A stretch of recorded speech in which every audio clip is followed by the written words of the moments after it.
నమస్తే, welcome to our channel. నేను మీ పద్మావతి. ఈ రోజు మనతో పాటు ప్రముఖ ఆధ్యాత్మికవేత్త మరియు వాస్తు జ్యోతిష్య పండితులు శేషగిరిరావు గారు ఉన్నారు. ఆయనతో మాట్లాడి మరిన్ని విషయాలు తెలుసుకునే ప్రయత్నం చేద్దాం. చూసేసేయండి. నమస్కారం గురువు గారు. గురువు గారు, 16వ తేదీన ధనుర్మాసం ప్రారంభం అవుతుంది. అయితే ఈ ధనుర్మాసం విశిష్టత ఏమిటి? మరి ముఖ్యంగా దీనిని ప్రతి ఒక్కరూ సులభంగా ఆచరించుకునే విధానం ఏమైనా ఉందంటారా? తప్పకుండా. అంటే ఇక్కడ ధనుర్మాసం అంటే చెప్పాలంటే కనుక, నిజంగా చెప్పాలి అంటే కనుక అది మన పురుషుల కన్నా కూడా స్త్రీల పండగగా చెప్పాలి. ఇటు మనం పట్టణ ప్రాంతాలు వదిలేస్తే కనుక ఈ గ్రామీణ ప్రాంతాలు వాళ్ళందరూ కూడా ఈ ధనుర్మాసం నుంచి రంగరంగ వైభవంగా రంగవల్లికలని అంటే ముగ్గులు పెట్టడం అనేది జరుగుతూ ఉంటుంది. ఈ రోజు నుంచి మరి సంక్రాంతి పండగ దాకా కూడా వీళ్ళు రకరకాల ముగ్గులతో వారి యొక్క గృహ శోభని మరింత పెంపొందించుకుంటూ రావటం అనేది జరుగుతుంది. మరి చాలా అద్భుతమైన ముగ్గులన్నీ కూడా ఆ సమయంలో రూపుదిద్దుకోవటం అన్నది కూడా జరుగుతుంది. అంతేకాకుండా మరి వివిధ పత్రికలు అయితేనేమి, తర్వాత కొన్ని ఈ సాంస్కృతిక సంస్థలు అయితేనేమి, ఈ రంగవల్లికల పోటీలు పెట్టి ఎంతో కొంత ఈ మహిళల్ని ప్రోత్సహించడం అనేది కూడా జరుగుతూ ఉంటుంది. కనుక ఇటు చెప్పాలంటే కనుక ఎక్కువగా ఇది మహిళల పండగగా మనం చెప్పవలసి ఉంటుంది. అందులో ముఖ్యంగా ఒక అనన్య భక్తురాలైన మహిళ యొక్క కథే ఈ ధనుర్మాసం. ఆవిడే గోదాదేవి. ఈ గోదాదేవి యొక్క కళ్యాణాన్ని నిర్వహించడం అనేది కూడా ఈ ధనుర్మాసంలోనే ఉంటుంది. అలాగే తిరుప్పావై అని చెప్పి కూడా మనకి తెలుసు. ఆ తిరుప్పావైలన్నీ కూడా రోజుకి ఒక శ్లోకం చొప్పున పఠించడం అనేది కూడా జరుగుతుంది ఈ 30 రోజులు కూడా, ధనుర్మాసం 30 రోజులు కూడా. అలాగే ఇక్కడ మనకి ఆంధ్రాలో అయితే అంత పట్టింపు ఉండదు, కానీ ఈ తెలంగాణ వాళ్ళకి కొన్ని ప్రాంతాల్లో నెలగంట కట్టడం అంటారు. ఈ ధనుర్మాసం నుంచి మళ్ళీ సంక్రాంతి దాకా కూడా వాళ్ళు నెలగంట కట్టడం అంటారు. ఇక్కడ వీళ్ళు కొద్దిగా శుభకార్యాలు చేయడానికి కొంత బెదురుతారు. కానీ నిజానికి ఏంటంటే గనక మరీ దాన్నంత పట్టించుకోని అవసరం లేదు. వాళ్ళకి మరీ మీది మిక్కిలి భయము, ఆందోళన, అనుమానం ఉంటే అనుమానం పెనుభూతం అన్నారు కనుక ఆ రకంగా కొంతవరకు మనం చెప్పంగా ఆ రోజుల్లో మరి శుభకార్యాలు ఖచ్చితంగా చేసుకోవచ్చు. మంచి ముహూర్తాలు కూడా ఉన్నాయి, ఇబ్బంది ఏం లేదు. ఎలాంటి సంకోచాలు లేకుండా కూడా చేసుకోవచ్చు. కానీ కొంతమందికి అలా ఎందుకు అక్కర్లేని భయాలు అయితే మనం అంత తేలిగ్గా తొలగించలేము వాటిని, కానీ ఉన్నాయి.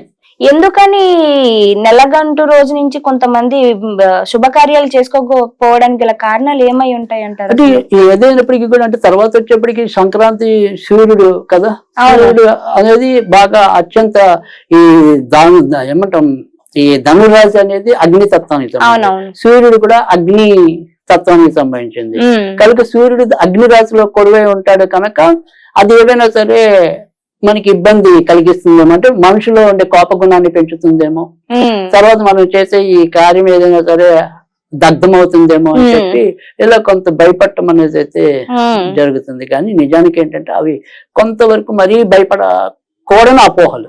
ఓకే, అది కనుక వాటిని ఎలాంటి అపోహలు లేకుండా చక్కగా చేసుకోవచ్చు. ధనుర్రాశి అనేది సూర్యుడికి మిత్రరాశి తప్ప శత్రు రాశి కాదు. కనుక సూర్యుడు ధనుస్సులో ఉండటం అనేది ఒక రకంగా మంచిదే తప్ప చెడుదైతే కాదు. ఓకే, అయితే ఇక్కడ మనం ఈ రోజు అంటే దేనికైనా సరే మనం మొదటి నుంచి కూడా చెప్తుంది ఏంటంటే ఈ వ్రతాలు కానీ ఇలాంటివి ఏమైనా ఉంటే వాటి జోలికి ఎక్కువ వెళ్ళటల్లా. ఎందుకంటే ఆ వ్రతాలు ఆచరణ అనేది వాళ్ళకి ఎలాగో తెలుస్తుంది. అలాగే ఈ గోదా కళ్యాణం చేసే భక్తులు కూడా చాలా మంది ఉంటారు. అలాగే ఇందాక మనం చెప్పుకున్నట్టు అవకాశం ఉన్న ప్రతి మహిళ కూడా ముగ్గులు వేయడానికి, తనకు తోచిన ముగ్గులు పెట్టడానికి సాధ్యమంత వరకు కూడా చూస్తారు. కనుక అలాంటి వాళ్ళ గురించి మనం కొత్తగా చర్చ చేయవలసిన అవసరం అయితే లేదు. వాళ్ళకి తెలిసిన పద్ధతిలో వాళ్ళు చేసుకుంటారు. మనం చేసే పద్ధతి ఏంటంటే కనుక ఒక అవకాశం మనకి దేవుడు ఇస్తున్నాడు. 30 రోజులు నువ్వు ఈ రకంగా పూజ చేసుకో, నీకు ఈ రకమైన మేలు జరుగుతుంది. అలాంటివి ఏవైతే సూక్ష్మ తత్వాలు ఉన్నాయో ఇవన్నీ స్థూల తత్వాలు, అంటే కంటికి కనిపించేవి అందరికీ తెలిసినవి. ఈ సూక్ష్మ తత్వం అనేది ఏంటంటే సరే ఇప్పుడు ఈ టైం ఇలా ఉంటుంది, ప్రకృతి ఇలా ఉంటుంది, లేదు మనుషుల తీరు ఇలా ఉంటుంది, మనుషులకు వచ్చే రోగాలు ఇలా ఉంటాయి. వాటన్నిటినీ ఒక అంచనాకొచ్చి వాళ్ళకి పరిహారాలు సూచించడం అనేది ఒక పద్ధతి. ఓకే. అలా మనం ఏదైనా సరే ఆ టైంకి తాత్కాలికంగా వనగూడే ప్రయోజనాలను దృష్టిలో పెట్టుకుని మనం కొన్ని ఇలా దోష పరిహారాలు లేదా రెమెడీస్ అనుకోండి, చిట్కాలు అనుకోండి, ఓకే, ఇలాంటివి అందజేయటం అనేది మన వరకు మనం చేస్తున్నాం. సరే, ఇక్కడ ఇది ప్రాథమికంగా మనం గుర్తించుకోవాల్సింది ఏంటంటే ధనుర్మాసం అన్నదంతా కూడా వైష్ణవ మాసమే. ఓకే. అంటే మనం కార్తీకం అంతా కూడా శివుణ్ణి కొలిచాం. అవునవును. ఈ ధనుర్మాసం అనేది వైష్ణవబద్ధమైనది కనుక వైష్ణవ ఆరాధకులకి ఇది మరింత విశిష్టమైనది. ఓకే. కనుక ఇటు విష్ణు భక్తులు అవ్వచ్చు, వెంకటేశ్వర స్వామి భక్తులు అవ్వచ్చు, కృష్ణ భక్తులు అవ్వచ్చు, ఎవరైనా సరే భక్తి శ్రద్ధలతో పూజించవలసిన మాసం ఇది. అవును. అందుకని ఇవాళ మనం చెప్పే ఏదైనా సరే దోష పరిహారం కూడా అది శ్రీకృష్ణుడికి సంబంధించింది. గోదాదేవి అంటేనే శ్రీకృష్ణుడి యొక్క అనన్య భక్తురాలు. శ్రీకృష్ణుడిని భర్తగా భావించి ఆరాధించిన మహిళ ఆమె. విష్ణు చిత్తుడు అనే ఒక మనకి సీతాదేవి పొలం దున్నితే ఎలా దొరికిందో ఆయనకి అయోనిజగా ఈ గోదాదేవి అనేది లభించింది ఆ విష్ణు చిత్తుడు అనే మహానుభావుడికి. ఆవిడ శ్రీకృష్ణుడి మీద ఇలా అమితంగా మనకి మీరాబాయి, ఈ గోదాదేవి, తర్వాత రాధాదేవి, ఇలా కొంతమంది శ్రీకృష్ణుడి యొక్క చెలికత్తులు అనుకోండి, శ్రీకృష్ణుడి యొక్క మహాభక్తులు అనుకోండి, వాళ్ళకి ఆ రకంగా చక్కటి మోక్షాన్ని, తన యొక్క సాక్షాత్కారాన్ని అందజేశాడు శ్రీకృష్ణుడు. కనుక ఈ నెలలో మనం ముఖ్యంగా శ్రీకృష్ణుని పూజించడం వల్ల మనిషిలో ఉండేది ఏదైతే నలుపు, అంటే శ్రీకృష్ణుడు ఉండేది ఆయన నల్లనయ్య అన్నాం. అవును. కానీ ఆయన నల్లగా ఉన్నా కూడా మన అందరికీ కూడా తెల్లనయ్యగా వెలుగులిస్తాడు ఆయన. అవును. సో అందుకని మన జీవితంలో ఎలాంటి వెలుగైనా కూడా లభించాలంటే చీకట్లన్నీ పోయి, అది ఏ రకమైన చీకటి అయినా అవ్వచ్చు. నాకు సంపాదన లేకపోవటం చీకటి, నీకు పిల్లలు లేకపోవటం చీకటి, ఇంకోళ్ళకి భార్య భర్తలు సరిగ్గా లేకపోవటం చీకటి, ఇవన్నీ చీకట్లే.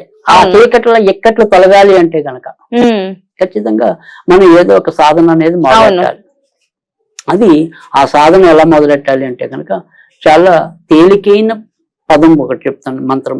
దానికి బీజాక్షరాలు కూడా ఏమి ఉండవు, కానీ బీజాక్షరాలు లేవు కాబట్టి ఎలాంటి ఉపదేశం కూడా అవసరం లేదు. చాలా తేలిగ్గా చేసుకోవచ్చు. ఓం గోప గోపీశ్వరాయ నమః, ఓం గోప గోపేశ్వరాయ నమః.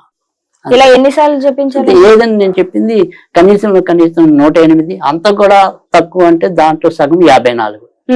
కానీ నేను ఏది చెప్పినా కానీ కనీసం 108 సార్లు, అలాగే 40 రోజులైనా ఉండాలి, 90 రోజులైనా ఉండాలి. ఈ 40 రోజుల్లో ప్రతిరోజు కూడా వారికి నచ్చిన నివేదన వాళ్ళు చేసుకోవచ్చు. కానీ కొద్దిగా బుధవారాలు మాత్రం, అంటే మనం 40 రోజులు చేసాం అనుకోండి, ఆ 40 రోజుల్లో వచ్చే బుధవారాలు, లేదు 90 రోజులు చేసాం అనుకోండి, ఆ 90 రోజుల్లో వచ్చే బుధవారాలు, ఈ బుధవారాలు కొద్దిగా అటుకులు గాని వెన్న గాని నివేదన చేయండి, అంతే చాలు. అవి తేలిగ్గా దొరుకుతాయి. మనకి వెన్న దొరకదు అనుకుంటే అటుకులు తెచ్చుకుని ఒక 100 గ్రాములు 200 గ్రాములు పెట్టుకుంటే, ఇంత పెట్టుకుంటే చాలు, అయిపోతాయి. బుధవారాలు ఎన్ని వస్తాయి అలాగా. కనుక ఆ రకంగా చేసుకుని కూడా శ్రీకృష్ణుడి యొక్క అనుగ్రహానికి మనం పాత్రలం కావచ్చు. ఒకవేళ మనం ఎప్పటిలాగా చెప్పే ఒక స్విచ్ వర్డ్ ఏదైతే ఉంటుందో, అంటే ఒకవేళ మనం కొంతమంది నాస్తికులు ఉండొచ్చు, కొంతమందికి కృష్ణతత్వం తెలియకపోవచ్చు.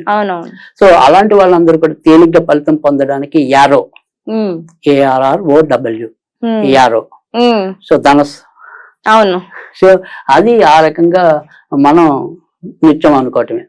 ఇది తూర్పు ముఖంగా చేస్తే గనక చాలా శీఘ్రమైన ఫలితాలు రావు. తూర్పు ముఖంగా కూర్చొని చేయవచ్చు అని అంటారు. ఈస్ట్ ఫేసింగ్ లో ఉండాలి మనం, అంటే మనం పడమరలో కూర్చుంటాం, అప్పుడు ఈస్ట్ ని చూస్తాం. సో ఆ రకంగా చేసినట్టయితే కనుక చాలా శీఘ్రమైన ఫలితాలు రావటం అనేది ఆ రకంగా మనం పూజ చేయాలి ఈ ధనుర్మాసంలో. చాలా చక్కగా వివరణ ఇచ్చారు గురువు గారు. నిజంగా ధనుర్మాసంలో శ్రీకృష్ణుని ఏ విధంగా పూజించాలి, మరి ముఖ్యంగా మంత్రోపధారం అనేది పెట్టడం వల్ల కృష్ణుడు సంతోషిస్తారు కూడా, చాలా చక్కగా వివరణ ఇచ్చారు. ధన్యవాదాలు.